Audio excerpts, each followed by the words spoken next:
Okay तो hello students, तो start करते हैं भाई आज की वीडियो। तो आज हमें टॉपिक स्टार्ट करना है image formed by multiple mirrors. जैसे हम प्लेन मिरर में ये देख चुके हैं, दो प्लेन मिरर होते थे, उसमें कैसे कैसे इमेज बनती थी।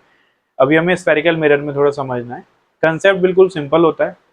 मान लो आपके पास दो मिरर हैं, कोई भी दो मिरर मान लेते हैं। जैसे ये एक मिरर है, कॉनकेव मान लिया, मान लो मैंने, ठीक है। यहाँ पर चाहो तो कॉन्वेक्स मान लो या जो भी मान लो, कॉन्वेक्स मान लेते हैं, ठीक। अब क्या होगा, यहाँ पर कोई एक ऑब्जेक्ट रखा होगा कहीं, यहाँ पे मान लेते हैं ये ऑब्जेक्ट है। तो होता क्या है, फिनोमेना इस तरीके से होता है। आपके पास मिरर वन है, मिरर वन, ठीक है, इसको समझ जाना। मिरर टू, ये कंसेप्ट एक जनरल फिनोमेना है, पूरे रे ऑप्टिक्स में यूज होगा। मिरर वन, पहला जो फिनोमेना है वो मिरर वन पे ऑब्जर्व करेंगे। क्वेश्चंस में वो गिवन होगा कि किसको मिरर वन लेना है, किसको मिरर टू लेना है। जिस पे पहले रिफ्लेक्शन या रिफ्रैक्शन कंसिडर किया जाएगा उसको वन मानना है, उसके बाद जो सेकंड वाला होगा उसको टू मानना है। मिरर वन के पास एक ऑब्जेक्ट होगा, ओ मान लेता हूं मैं इसको। अब ये मिरर वन जो है एक इमेज क्रिएट करेगा, उस इमेज का नाम रख दिया मैंने आई वन। अब ये जो आई वन है ना, मिरर वन के पास एक ऑब्जेक्ट था, उसने एक इमेज बनाई आई वन। अब आई वन जो है वो इसके लिए ऑब्जेक्ट बन जाएगा। तो मिरर टू के लिए जो ऑब्जेक्ट होगा वो कौन बनेगा, आई वन। और फिर वो अपनी एक नई इमेज बना देगा आई टू। सिंपल। पहले मिरर के पास एक ऑब्जेक्ट है, उसने अपनी इमेज बनाई आई वन। ये इमेज सेकंड मिरर के लिए ऑब्जेक्ट का काम करेगी और फिर वो अपनी नई इमेज बना देगा। अगर कोई तीसरा और भी फिनोमेना हो रहा होगा तो उसके लिए भी ऐसे ही कंटिन्यू रहेगा। अब जैसे इसमें मैं समझाता हूं। मान लो मैं इसको मिरर वन मान रहा हूं, इसको मिरर टू मान रहा हूं। क्लियर? अब देखो, इसको समझ लो। तो पहला रिफ्लेक्शन मैं यहां पे करूंगा, ये ऑब्जेक्ट है, यहां मान लेता हूं मैं इसका फोकस, यहां पे ऑब्जेक्ट रखा हुआ है, ठीक है, इसके फोकस और सेंटर ऑफ कर्वेचर के बीच। अब क्या हुआ कि लाइट जो है वो इस पे गिरेगी ऐसे, उसके बाद ये लाइट को भेजेगा। तो यहां पर कहीं लाइट जा रही है मान लो, तो इसके लिए इंसिडेंट लाइट, तो ये ऑब्जेक्ट हो गया। फिर इसने लाइट को रिफ्लेक्ट किया, लाइट को रिफ्लेक्ट किया। तो अभी इस मिरर को भूल जाओ। तो ये लाइट जहां भी जाएगी, ये वाली लाइट, ये इंसिडेंट लाइट वन बोल दे रहा हूं, इंसिडेंट लाइट वन, इसको याद रखना, इंसिडेंट लाइट वन। फिर ये रिफ्लेक्टेड लाइट वन, ये लाइट जहां भी जाएगी वो इसकी इमेज होगी। अब लेकिन रास्ते में बीच में ये आ गया, लेकिन अभी हम इसको इग्नोर कर देते हैं, तो इसको डॉटेड करके ऐसे यहां पहुंचा देते हैं। तो ये इमेज है, कौन सी इमेज है, आई वन। तो मिरर वन के लिए ओ ऑब्जेक्ट है और आई वन इमेज है। क्लियर? अब ये जो आई वन है वो मिरर टू के लिए ऑब्जेक्ट है। मिरर टू के लिए जो आई वन है वो ऑब्जेक्ट का काम कर रहा है। तो फिर ये अपना फिर से नया रिफ्रैक्शन करेगा, जहां पर भी भेज रहा होगा ये आपका, ये डेविएट कर देगा, यहां पे कहीं इमेज आपकी बन जाएगी। सेंटर ऑफ कर्वेचर से बनाओ, अगर आपको कंफ्यूजन है तो इसको सेंटर ऑफ कर्वेचर से बनाओ, इधर कहीं बना देगा, ठीक है। तो ये नई इमेज बन जाएगी आपकी आई टू, ठीक है, जहां भी बननी होगी, हम उस पर नहीं जा रहे। ऑब्जेक्ट ओ था, उसने इमेज बनाई आई वन। ये आई वन सेकेंड मिरर के लिए इमेज का ये image I one second mirror के लिए ऑब्जेक्ट का काम करेगी और फिर वो अपनी नई इमेज बनाएगी। क्लियर? अब क्वेश्चन के थ्रू इसे करें, ज्यादा बेटर समझ आएगा। तो भाई ये वाला क्वेश्चन देखो, a point object O lies at 12 centimetre from mirror M1. Find the location of the final image formed after reflection, first at mirror M1 and then at mirror M2. Mirror M1 है, ये mirror M2 है, दोनों के बीच में जो gap है वो 40 centimetre का है। मिरर 1 की फोकल लेंथ 10 है, इसकी फोकल लेंथ 15 है। साइन आपको खुद यूज करने पड़ेंगे, कॉनकेव मिरर है तो इसकी फोकल लेंथ -10 कहलाएगी। ये भी कॉनकेव है तो फोकल लेंथ -15, ठीक। एक ऑब्जेक्ट है जो मिरर M1 से 12 सेंटीमीटर पर प्लेस्ड है। अब आपको फाइनल इमेज की पोजीशन बतानी है, ठीक है। तो सिंपल, उन्होंने दे रखा है कि पहला रिफ्लेक्शन M1 पे मानना है और दूसरा रिफ्लेक्शन M2 पे मानना है। तो आप क्वेश्चन को ऐसे सॉल्व करो, पहले मान लो M2 प्रेजेंट नहीं है। पहले आप जो भी सॉल्व करोगे M1 के लिए सॉल्व करोगे। M1 के पास एक ऑब्जेक्ट है, वो एक इमेज बनाएगा, वो जो इमेज होगी वो M2 के लिए ऑब्जेक्ट का काम करेगी और वो फिर वो फाइनल इमेज बना देगा। यही सिंपल सा कंसेप्ट होता है। तो पहले मैं M1 मिरर के लिए सॉल्व कर रहा हूँ। साइन कन्वेंशन का स्पेशल ध्यान रखना, M1 के लिए लाइट इधर से आएगी, ये लाइट आपकी फॉल करेगी, ठीक है, ये लाइट फॉल हुई आपकी। तो M1 के लिए जब ये लाइट फॉल हुई तो लाइट इधर से आ रही है, तो M1 के लिए पॉजिटिव जो होगा वो इधर होगा और नेगेटिव जो होगा वो इधर होगा। M1 की सारी कैलकुलेशन M1 के पोल यानी P1 से मेजर होंगी, ठीक, सारी कैलकुलेशन यहाँ से। तो इसके लिए U कितना हो गया, यहाँ पे मैं लिख दे रहा हूं भाई, mirror one, mirror one, mirror one के लिए U1 कितना हो गया भाई हमारा -12 हो गया ठीक है, क्योंकि इसके पीछे है। फोकल लेंथ F1 कितना है हमारा -10 सेंटीमीटर है, ठीक है भाई। V निकाल लेते हैं, V equals UF upon U minus F, -12 into -10 upon -12 plus 10, clear, 120 upon -2 तो V1 आ गया -60 सेंटीमीटर, ये निकला। इसका मतलब ये जो इमेज है वो 60 सेंटीमीटर पे बनाएगा। इसको ध्यान से देखना फिगर को, 12 सेंटीमीटर से आया, अब ये जो लाइट है ये जाएगी कहाँ पे जानी चाहिए, P1 पोल से 60 सेंटीमीटर पर, तो यहाँ से 60 सेंटीमीटर पर लाइट जाएगी, बट रास्ते में ये मिरर आ जाएगा 40, लेकिन हमें अभी इस मिरर को क्या करना है, इग्नोर करना है। तो इस लाइट को डॉटेड करके मैं यहाँ भेज दूंगा, यहाँ पहुंच गई लाइट, ठीक है भाई। ये जो लाइट है हमारी, मान लेते हैं यहाँ पहुंच गई, तो ये बन गया हमारा मिरर I1, इमेज बन गई I1। ये लाइट जो है, थोड़ा सा इधर बना देता हूँ साइड में, लाइट जो हमारी गई ना, ऐसे लाइट गई, ठीक है, और यहाँ पहुंच गई I1, क्लियर, I1 यहाँ से 60 सेंटीमीटर। अब ध्यान रखना यहाँ से 60 सेंटीमीटर और ये गैप कितना है 40, ये 60 है और ये बचा हुआ, ये वाला दो मिरर के बीच का गैप 40 है, तो ये बचा हुआ गैप हमारा कितना हो जाएगा, ये यहाँ तक 40 है, तो ये हो जाएगा 20 सेंटीमीटर, क्लियर। अब क्या बताया था, सबसे इंपॉर्टेंट चीज, image of mirror 1 will act as object for mirror 2। Mirror 1 की इमेज मिरर 2 के लिए ऑब्जेक्ट का काम करेगी तो मिरर 1 की इमेज क्या है I1, तो ये मिरर 2 के लिए ऑब्जेक्ट का काम करेगी। तो अब मैं आ रहा हूं मिरर 2 पर, मिरर 2, लेकिन मिरर 2 के लिए अब ये जो है ये ऑब्जेक्ट का काम करेगी मिरर 2 के लिए, क्लियर। अब इंसिडेंट लाइट इस पर इधर आ रही है, ये लाइट गिरी है ना इस पर इंसिडेंट, तो ये पॉजिटिव हो जाएगा और ये नेगेटिव। इसके सारी कैलकुलेशन इसके पोल से होंगे P2। ध्यान रखना, इसमें इंसिडेंट लाइट इधर आ रही थी तो उसके लिए इधर पॉजिटिव था, उसमें इंसिडेंट लाइट इधर फॉल हुई है तो उसके लिए उधर पॉजिटिव है, ये क्लियर रहेगा। तो अब ये ऑब्जेक्ट बन गया किसके लिए, मिरर 2 के लिए, तो इसका ऑब्जेक्ट इससे कितना आगे है 20 सेंटीमीटर, तो U कितना लिखूंगा मैं 20 सेंटीमीटर, लेकिन वो आगे है तो ऑब्जेक्ट क्या लिया जाएगा प्लस, तो अब मैं क्या लिखूंगा U2 प्लस 20। जिसको ये समझ ना आया हो फिर से समझ लो, इसने 60 सेंटीमीटर पे बनाया, ये 40 है तो ये 20 आगे, इसके लिए साइन कन्वेंशन के अकॉर्डिंग आगे पॉजिटिव है, तो ये कितनी आगे बन गया 20 सेंटीमीटर, सिंस ये आगे की तरफ बनाया तो प्लस 20। अब U2 हो गया प्लस 20, F2 आपको पता ही है -15, तो V कितना हो जाएगा UF upon U minus F, तो इससे मैं V2 निकाल दे रहा हूँ, ये वैल्यू डाल दी 20 इंटू -15 अपॉन 20 प्लस 15, ठीक है, 300 अपॉन 60/7 -60/7 सेंटीमीटर, तो यानी इसकी जो फाइनल इमेज है वो -60/7 पे बन रही है। -60/7 को थोड़ा सॉल्व करोगे 8.4 बचेगा, 5 बचा, 8.5 सेंटीमीटर के अप्रोक्स आ रहा होगा, ठीक।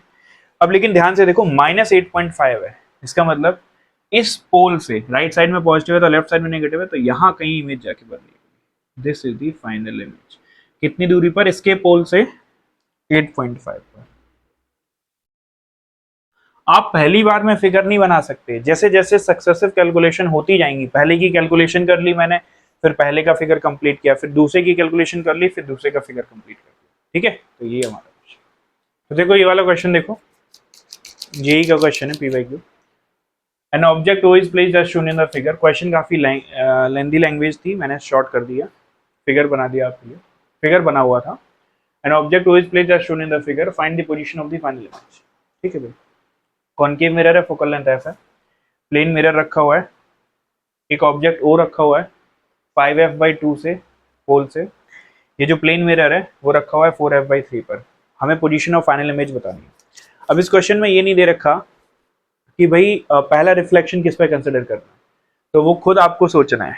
देखो ये ऑब्जेक्ट रखा हुआ है, ये प्लेन मिरर है, ऑब्जेक्ट जो है प्लेन मिरर के पीछे है, तो इसकी इमेज नहीं बन सकती, तो यानी पहला रिफ्लेक्शन इस पर तो हो ही नहीं सकता, तो पहला रिफ्लेक्शन किस पर होगा, उस पर ही होगा।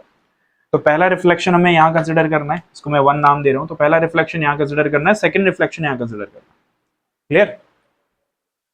तो अब हमें पहला रिफ्लेक्शन यहाँ कंसिडर करना है, उसके बाद यहाँ रिफ्लेक्शन कंसिडर करना है, फिर फाइनल इमेज बतानी है। तो पहले मैं किसके लिए सॉल्व करूंगा क्वेश्चन, इसके लिए, कॉनकेव के लिए। सिंपल, ऑब्जेक्ट गिवन है, मैं कॉनकेव की इमेज की पोजीशन निकाल लूंगा, कॉनकेव की जो इमेज आएगी वो प्लेन मिरर के लिए किसका काम करेगी, ऑब्जेक्ट का। क्लियर? तो मैं सॉल्व कर रहा हूं कॉनकेव के लिए।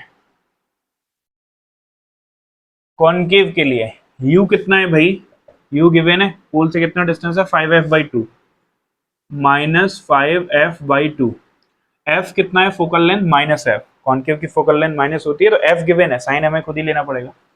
तो v equals uf upon u minus f, तो u कितना है -5f/2 into -f upon -5f/2 plus f, तो ये आ जाएगा भाई आपका 5f² 2 अपॉन, ये कितना लिखा हुआ है 2.5, और ये 1 है, तो 1.5 बचेगा -3/2f।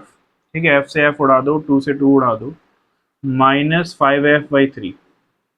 क्लियर? याद रखना। तो ये जो इमेज आई है, इमेज की पोजीशन सही से लिख देता हूं मैं, -5f यहाँ पर आई। अब मैंने पहले वाला फिनोमेना कर लिया, अब मैं इसका रे डायग्राम बनाऊंगा पहले वाले का। तो इसका जो ऑब्जेक्ट था, अच्छा अब 5f/3 आपको समझना पड़ेगा, नेगेटिव क्यों आया है, क्योंकि इसके आगे पॉजिटिव होगा और इसके पीछे क्या होगा, नेगेटिव। तो 5f/3 लाई कहाँ करेगा, पहले ये देख ये पोल ये 4f/3 है, तो यहाँ कहीं लाई करेगा 5f/3 यहाँ पे। इसका मतलब यहाँ से जो लाइट जाएगी ऐसे, वो फोकस से पास होते हुए आएगी ऐसे, और यहाँ कहीं जा रही होगी। ठीक है, इस पोजीशन पर कहीं जा रही होगी, कहाँ पर जा रही होगी, 5f/3, यानी इसकी इमेज बन गई I1।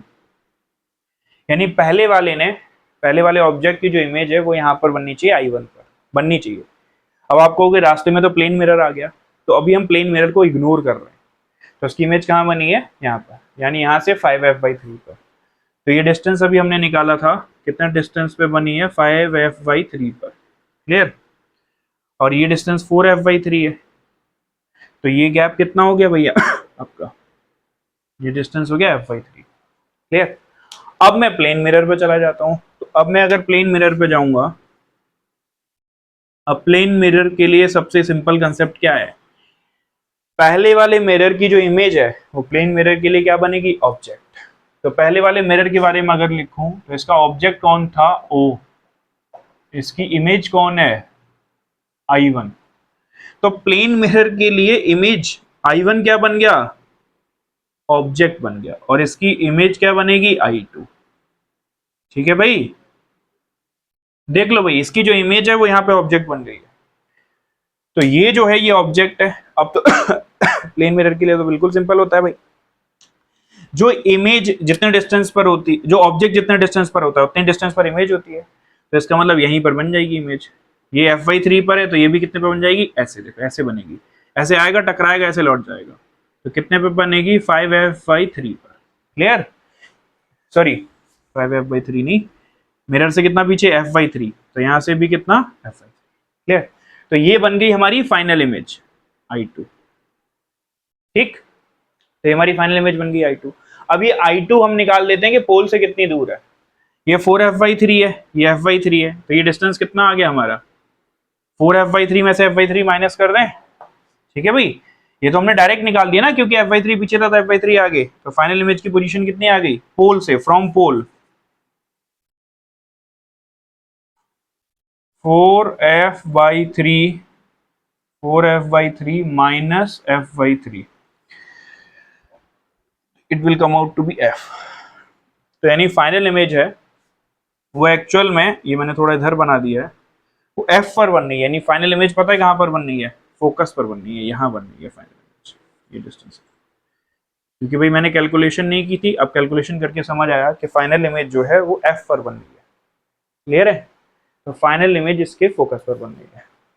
ठीक, ये ऑब्जेक्ट था, इसने ये इमेज बनाई I1, प्लेन मिरर के लिए I1 ऑब्जेक्ट का काम करेगा और उसने नई इमेज बना दी ये, इसका हमने नाम रखा था I2। तो फाइनल इमेज यहाँ से कितने डिस्टेंस पर बन रही है, फोकस पर। तो final image will form at the focus of the concave mirror. ठीक, अब हम वेलोसिटी ऑफ इमेज और वेलोसिटी ऑफ ऑब्जेक्ट का रिलेशन निकालते हैं।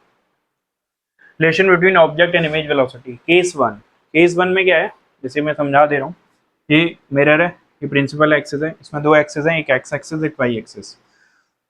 एक्स एक्सिस जो है प्रिंसिपल एक्सिस के पैरेलल है, वाई एक्सिस प्रिंसिपल एक्सिस के परपेंडिकुलर है।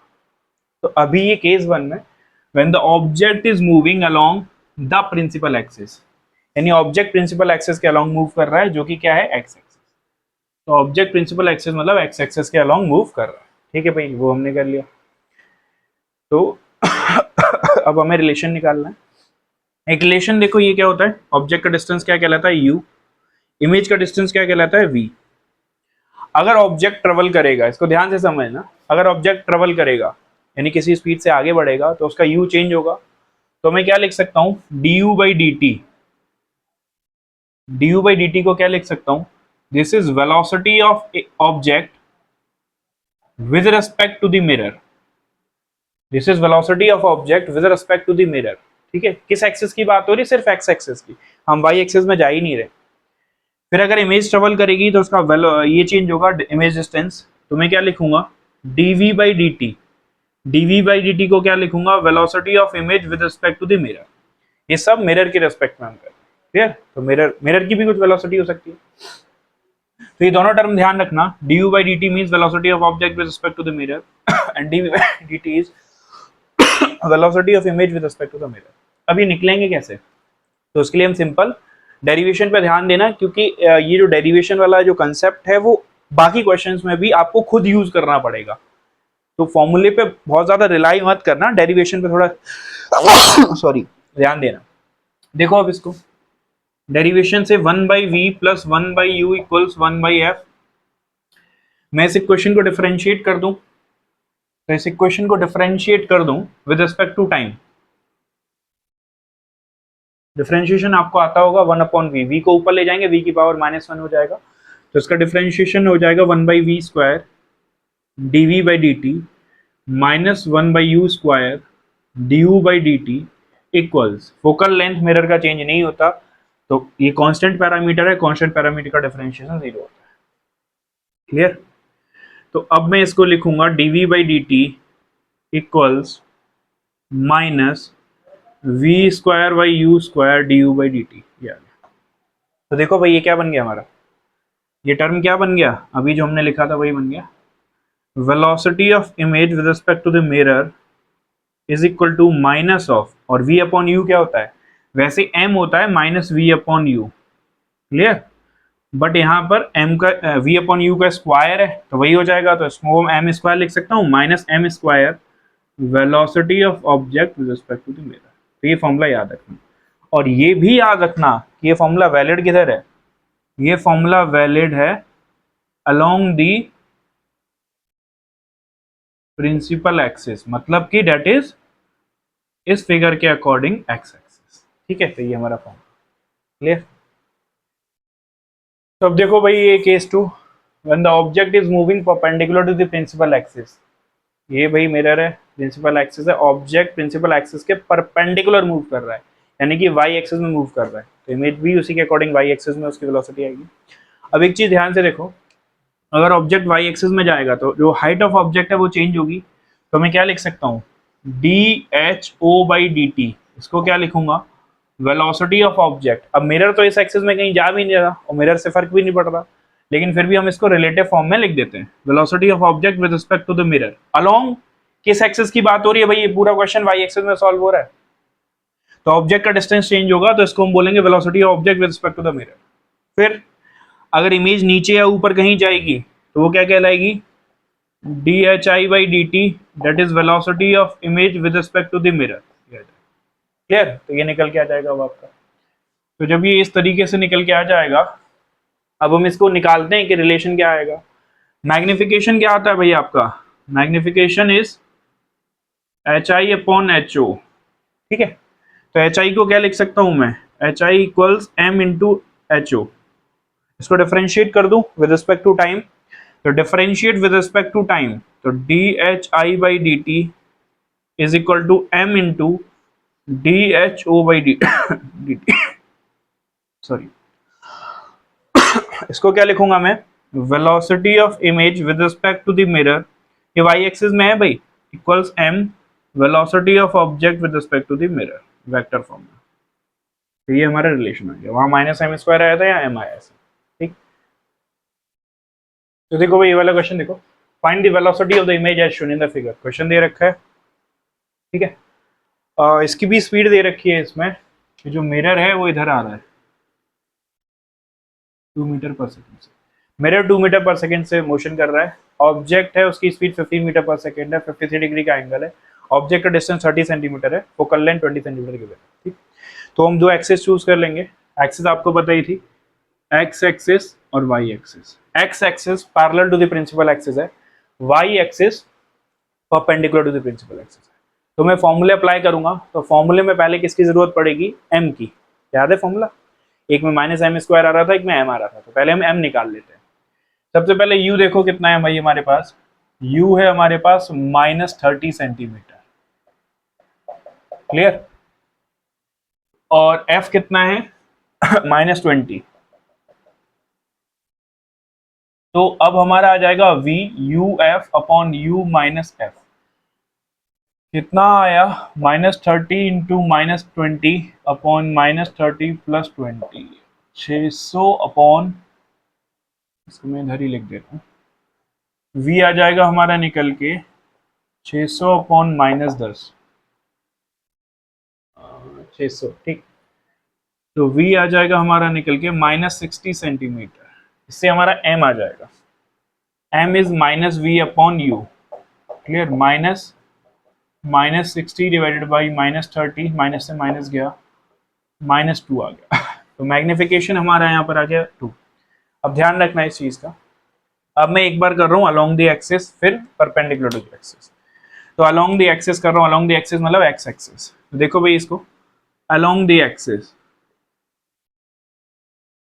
अलोंग द प्रिंसिपल एक्सिस, ठीक है,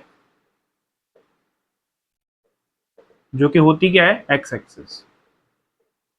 तो पहले मुझे वेलोसिटी चाहिए, तो देखो भाई इसके कंपोनेंट ले लो, एक इधर और एक इधर।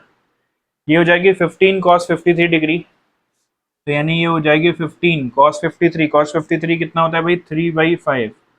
तो 3 यानी इस डायरेक्शन में वेलोसिटी आ गई 9 मीटर पर सेकेंड। उसको याद रखना, इस डायरेक्शन में वेलोसिटी आ गई 9 मीटर पर सेकेंड। ऊपर वाली निकाल लो, 15 sin 53 यानी 4/5, 5 3 3 4 12 मीटर पर सेकेंड। तो एक्स एक्सिस में उसकी वेलोसिटी आई 9 मीटर पर सेकेंड, वाई एक्सिस में वेलोसिटी आई 12 मीटर पर सेकेंड। किसकी? ऑब्जेक्ट की। इमेज की तो हमको निकालनी है, तो अब मैं एक्स एक्सिस में सॉल्व कर रहा हूँ। एक्स एक्सिस का फॉर्मूला क्या बोलता था? V O with respect to the mirror is equal to -m square V, sorry, V I with respect to the mirror is equal to -m square V O M, ये बोलता था।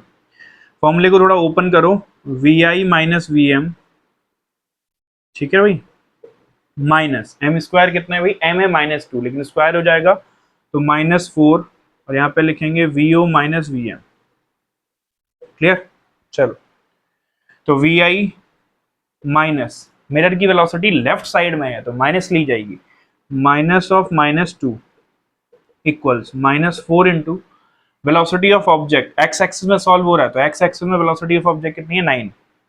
9 minus mirror की -2, तो ये कितना हो गया? -4 into 11, 9 और 2 जुड़ के 11, तो वी आई +2, तो इससे वी आई कितना आ गया?